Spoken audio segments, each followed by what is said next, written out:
ظاهراً ما که در سفر بودیم سارقی رفته بود خانه ما. وقتی از خانه آمده بیرون اهل کوچه گرفتن دورا. قسمت جالبش ولی اینجاست. کار آن دوست تا رسیده به مو سر اصرار خادم مسجد در نهایت گذشتند از او. با خودم گفتم از هر آنچه گذشت جز خدا یک نفر خبر دارد. میروم پیش خادم مسجد تا از این راز پرده بردارد. اولش تفره رفت، اما بعد ناگهان سفره دلش وا شد. دستهایش به لرزه افتاد و چشمهایش 2 کاسه دریاشت. گفت 50 سال پیش از این پدرم مرد. لنگ نان بودم. پسرم، من هم از قضا روزی سارقی مثل این جوان بودم. یک شبم ما شب عجیبی بود. وارد خانه ای شدم که نپرس. با چراغی که داشتم گشتم همه جا را دقیق با دل قرص.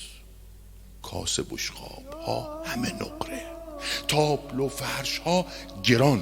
آن بین نورم افتاد روی یک دیوار، روی تمثالی از امام حسین.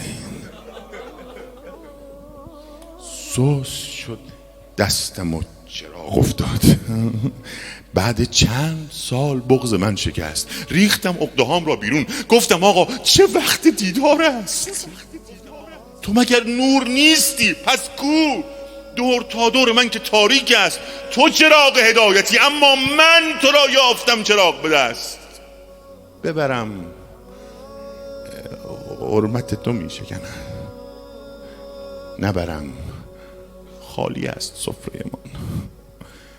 به خدا از همه فقیرتر است آن که عشق تو را فروخت به نان. ناگهان کل خانه روشن شد.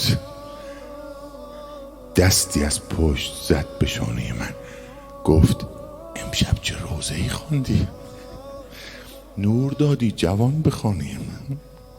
تا که وارد شدی تو را دیدم. گیر افتادی و نفهمیدی. هرچه برداشتی حلال. برو حال نور حسین را دیدی. پسرم کل ماجرا این بود.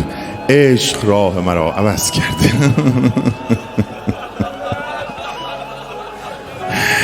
پسرم کل ماجرا این بود. عشق راه مرا عوض کرده. راستی آن جوان خبر دارم رو به کسب حلال آورده.